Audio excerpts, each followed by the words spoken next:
ബാബാജി, നമസ്തേ.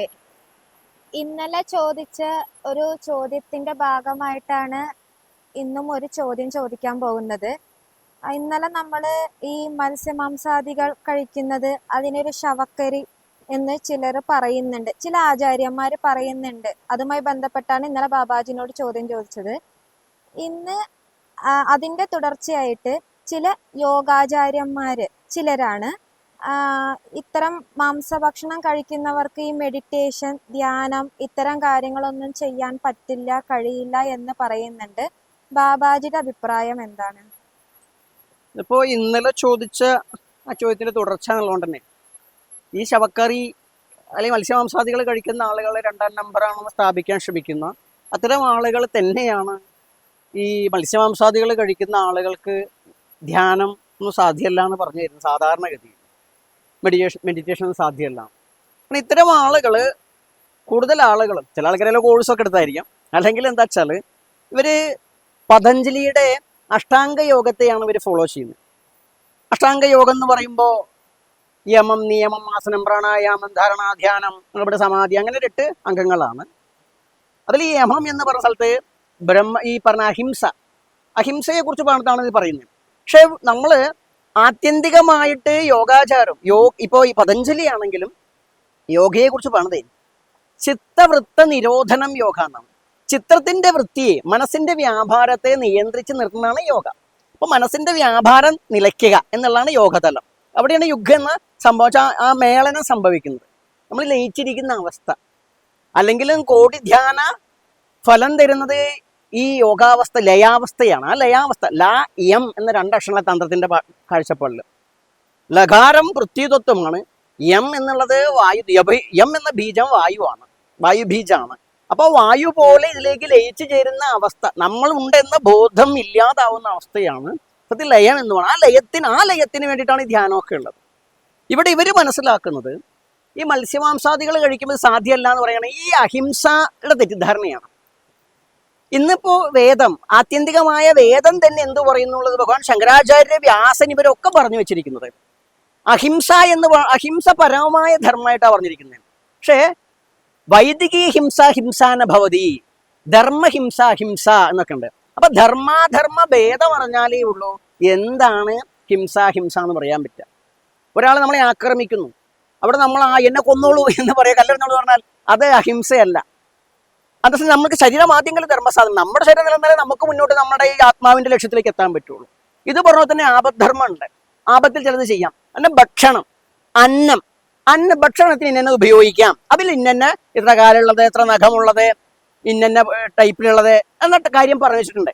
അത് ആയുർവേദം തൊട്ടിട്ട് എല്ലാ ഈ പറഞ്ഞ ആത്മീയ വൈദിക ഗ്രന്ഥങ്ങളും പുരാണങ്ങളൊക്കെ ഇതിനെക്കുറിച്ച്, ധർമ്മഗ്രന്ഥങ്ങളൊക്കെ പറഞ്ഞു വെച്ചിട്ടുണ്ട്, താന്ത്രിക ഗ്രന്ഥങ്ങളൊക്കെ.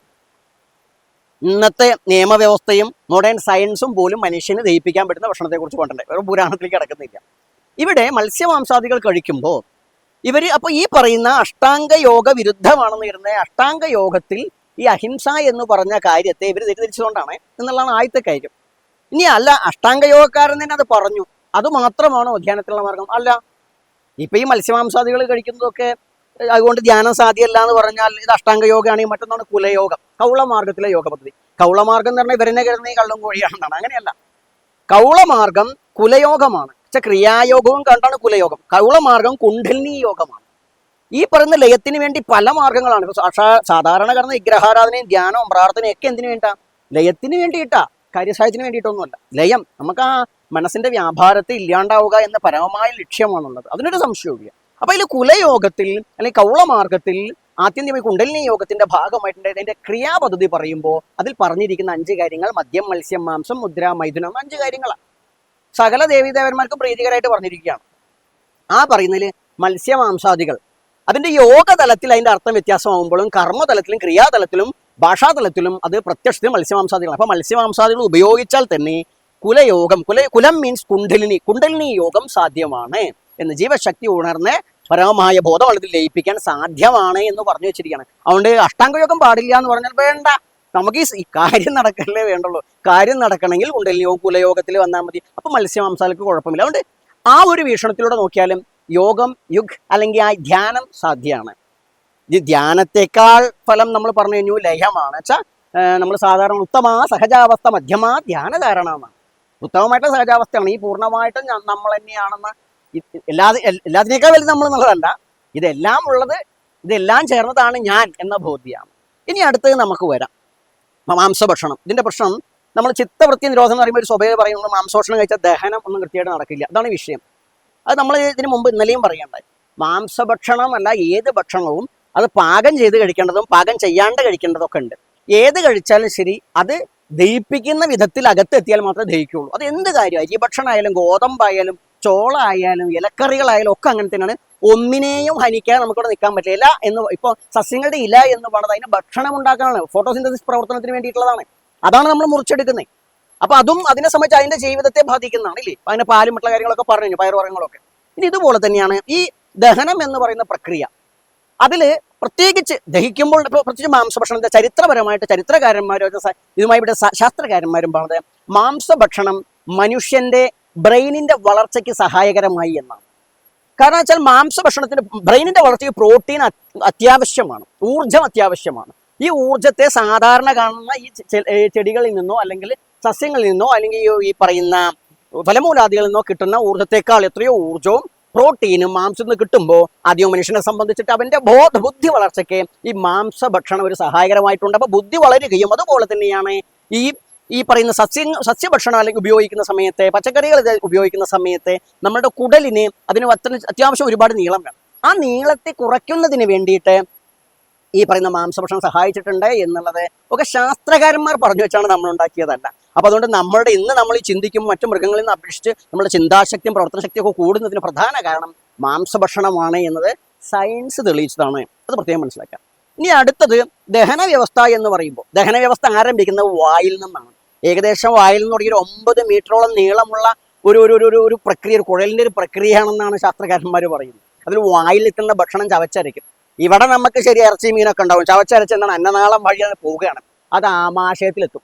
ആമാശയത്തിലെത്തുമ്പോൾ എന്തായി ഈ രസങ്ങൾ ഇതിനൊക്കെ ദഹിപ്പിക്കാൻ വേണ്ടി ചില മിക്സിംഗ് ഉണ്ട്. അപ്പൊ രസങ്ങളുമായിട്ട് മിക്സ് ചെയ്യും. അത് നമ്മൾ ഈ കോൺക്രീറ്റ് മിഷൻ കണ്ടിട്ടില്ലേ മിക്സ് ചെയ്യുന്നത്? അതിലെങ്ങനെ വെച്ചാൽ ആദ്യം മെറ്റലായിരിക്കും, പിന്നെ മണലായിരിക്കാം, പിന്നെ സിമെന്റ് ആയിരിക്കാം, വെള്ളം ഇങ്ങനെയൊക്കെ പോകും. പക്ഷെ മിക്സ് ചെയ്ത് കഴിഞ്ഞാൽ കോൺക്രീറ്റ് എന്നാ പറയാം. ഇത് പറഞ്ഞതിൻ്റെ ഉള്ളിൽ എത്തുന്നതോടുകൂടി ഇതിനുള്ളിൽ മിക്സിങ്. അല്ലാണ്ട് ഇറച്ചി അതാ വന്നു അത് മാറ്റിക്കളയാം, അല്ലെങ്കിൽ ഇതാ പുല്ല് വന്നു, വൈക്കോല് വന്നു, അരി വന്നു, ഇതൊന്നും ഇല്ല മോളെ, അങ്ങനത്തെ ഒരു സംഭവമേ ഇല്ല. അപ്പൊ എന്താണ്, അത് മിക്സ് ചെയ്യും. ഈ മിക്സ് ചെയ്ത് പിന്നാണ് ചെറുകുടലിലേക്ക് പ്രവേശിക്കുകയാണ്.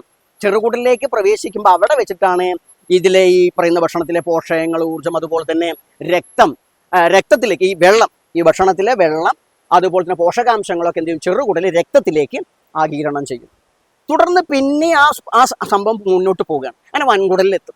വൻകുടലിലെത്തി എന്തുണ്ടാവും, അതിന്റെ ആ ബാക്കിയുള്ളതിലെ ജലാംശം വൻകുടലിൽ വലിച്ചെടുത്തിട്ട് അതിന്റെ ഖരാംശത്തെ അല്ലെങ്കിൽ ആ മലാംശത്തെ പുറത്തേക്കും മലാശയം വഴി മലദ്വാരം വഴി പുറത്തേക്ക് തള്ളും. ഇതാണ് സാധാരണ മൂത്രത്തിന്റെ വഴിക്കൊക്കെ പോകും. അപ്പൊ ഇതാണ് സാധാരണ ദഹനം. ഈ ദഹിച്ച് കിട്ടുമ്പോൾ ഉണ്ടാകുന്നതിന്റെ പോഷകം അതുപോലെ തന്നെയുള്ള ഗുണങ്ങൾ, ഊർജം, ആ ഊർജ്ജമാണ് ശരീരം എടുക്കുന്നത്. ആ ഊർജ്ജം അല്ലാണ്ട് അത് മാംസത്തിൽ നിന്ന് കിട്ടിയാണോ മറ്റൊന്നും ശരീരത്തിന്റെ ഉള്ളിൽ നടക്കുന്ന പ്രക്രിയയുടെ ഭാഗമല്ല. അതൊക്കെ ചിന്തയാണ്. ഇത് വേറെ അത് വേറെ എന്നുള്ള അല്പചിന്തയാണ്. യഥാർത്ഥ ധാരണയുള്ളവർക്ക് സർവ്വത്തിലും ഇതൊക്കെ തന്നെ കഴിയും. പക്ഷെ മാംസഭക്ഷണം എന്ന് പറഞ്ഞാൽ ഈ പ്രോട്ടീനും അതുപോലെ തന്നെ എന്താ വെച്ചാൽ ഊർജ്ജം, അത്യാവശ്യം ഊർജ്ജമുള്ളതാണ്. ഇത്തരത്തിലുള്ള ഒരുപാട് ഗുണങ്ങളുള്ള ഭക്ഷണമാണ് മാംസഭക്ഷണം. അപ്പൊ ആ മാംസഭക്ഷണം ചിലവർക്ക് പറഞ്ഞല്ലോ, ഇപ്പോൾ അലർജിയുള്ള ആൾക്ക് പല പച്ചക്കറിയും കഴിക്കാൻ പറ്റില്ല. അതുപോലെ തന്നെ ഇപ്പോൾ ഷുഗറുള്ള ആൾക്ക് അന്നജം കൂടുതൽ ഉപയോഗിക്കാൻ പറ്റില്ല. അപ്പൊ അവരൊക്കെ ആശ്രയിക്കുന്ന ഇത്തരം ഭക്ഷണങ്ങളൊക്കെ ആയിരിക്കും സാമ്പത്തിക സ്ഥിതി അനുസരിച്ച്. അപ്പൊ ഇങ്ങനെ വരുമ്പോൾ ഈ ആവശ്യത്തിന് ഊർജ്ജമൊക്കെ എടുത്തു കഴിഞ്ഞാൽ അവിടെ ദഹന പ്രക്രിയ അവിടെ അവസാനിക്കണം. ഒരു ഭക്ഷണം കഴിച്ചാൽ 4 മണിക്കൂറെങ്കിലും ഗ്യാപ്പ് ഇട്ടിട്ട് ധ്യാന ഇത്യാദി കാര്യങ്ങളെ പറ്റുള്ളൂ. ആവശ്യത്തിന് ചെയ്യാം. നമ്മൾ വ്യായാമം ഇതൊക്കെ വേണ്ട ആവശ്യമുണ്ട്. എന്ത് കാര്യത്തിന് ഇപ്പം മെഡിറ്റേഷൻ നമ്മൾ സാധാരണ ഇരുന്ന് ചെയ്തില്ലെങ്കിലും മനസ്സൊന്ന് ശാന്തമാണെങ്കിൽ വേണം. മനസ്സിന്റെ ശാന്തതയ്ക്ക് എന്ത് വേണം, ബ്രെയിനിന്റെ പ്രവർത്തനം നിലയ്ക്കണം. ബ്രെയിനിന്റെ പ്രവർത്തനം പൂർണ്ണമായി നിലച്ചാൽ ബ്രെയിൻ ഡെത്തായി. അപ്പൊ ബ്രെയിനിന്റെ പ്രവർത്തനം ഒരിക്കലും നിലയ്ക്കില്ല. നമ്മുടെ ശരീരത്തിൽ നടക്കുന്ന ഏതൊരു പ്രക്രിയയും ബ്രെയിനിന്റെ നിർദ്ദേശം അനുസരിച്ചാണ്. അല്ലാതെ സ്വന്തം പ്രവർത്തിക്കുന്ന ഒരു സാധനമില്ല, ഒക്കെ ബ്രെയിനിന്റെ നിർദ്ദേശമാണ്. കൃത്യമായ നിർദ്ദേശം അനുസരിച്ച് മാത്രം പ്രവർത്തിക്കുന്ന ഈ ഒരു ശരീരത്തിൽ ബ്രെയിനിന്റെ പ്രവർത്തനം നിലയ്ക്കൽ സാധ്യമല്ല. ദഹനം എന്ന പ്രവൃത്തി നടന്നുകൊണ്ടിരിക്കുമ്പോൾ എന്താണ്, ടൈറ്റാനിക് പൊട്ടുന്ന പോലെ അങ്ങനത്തെ ഒരു വിഷയമുള്ളത് മാത്രമാണ് നമുക്ക് ബ്രെയിനിനൊന്ന് തൽക്കാലം ശാന്ത കൊടുക്കാൻ പറ്റും. അപ്പോഴും ദഹന പ്രക്രിയ പരിപൂർണ്ണമായിട്ടും മാറി എന്നൊന്നും നമുക്ക് പറയാൻ പറ്റില്ല. 4 മണിക്കൂർ കൊണ്ടൊന്നും നിൽക്കുന്ന സംഭവമല്ലാതെ. അപ്പൊ എന്നിരുന്നാൽ പോലും ഒരു ശാന്തത അനുഭവിക്കാൻ ഈ ഒരു ദഹനം നടക്കുമ്പോൾ പറ്റും. അപ്പൊ ആ ദഹനത്തിനനുസരിച്ചുള്ള ഭക്ഷണം മറ്റുള്ളത്, അപ്പൊ ഏത് ഭക്ഷണം കഴിച്ചാലും ഇതാണ് ബ്രെയിനിന്റെ അവസ്ഥ. അതിനനുസരിച്ച് പാകമായി യുക്തമായി എന്നല്ല പറഞ്ഞത്, പാകമായി യുക്തമായ ഭക്ഷണം കഴിക്കുക. മറ്റതെന്താ വെച്ചാൽ നമുക്ക് പാപചിന്ത ഉണ്ടാക്കുന്നതാണ്. പാപചിന്തയോട് കുഴിച്ചാൽ അതും മനസ്സിനെ ബോധമണ്ഡലത്തെ. അപ്പോൾ അതുകൊണ്ട് ഇത് കഴിക്കാൻ പാടില്ല, അത് കഴിക്കാൻ പാടില്ല, വിഷം കഴിച്ചാൽ ചാവുന്ന ഉറപ്പാ, ബാക്കി എന്തും കഴിക്കാൻ പാടില്ല അറിയുമ്പോൾ അത് അജ്ഞാനത്തെ പ്രധാനം ചെയ്യണം. അജ്ഞാനം കയറി കഴിഞ്ഞാൽ പിന്നെ ഒരു ധ്യാനം കൊണ്ടും ഒരു സാധ്യതയില്ല. അപ്പൊ അതുകൊണ്ട് ഇന്ന ഭക്ഷണം കഴിച്ചുകൊണ്ട് ഇന്നത് സാധ്യമല്ല പറഞ്ഞത്. അവർക്ക് ശാസ്ത്രബോധമോ വൈദിക ബോധമോ യോഗ തത്വമോ അറിയാത്തത് കൊണ്ടായിരിക്കും എന്നതാണ് നമ്മുടെ അഭിപ്രായം. അല്ല എന്നുണ്ടെങ്കിൽ ഇതൊക്കെ സാധ്യമാണ്. ഇതൊന്നുമല്ല ഇതിന്റെ ധ്യാനത്തിന്റെ മാനദണ്ഡം.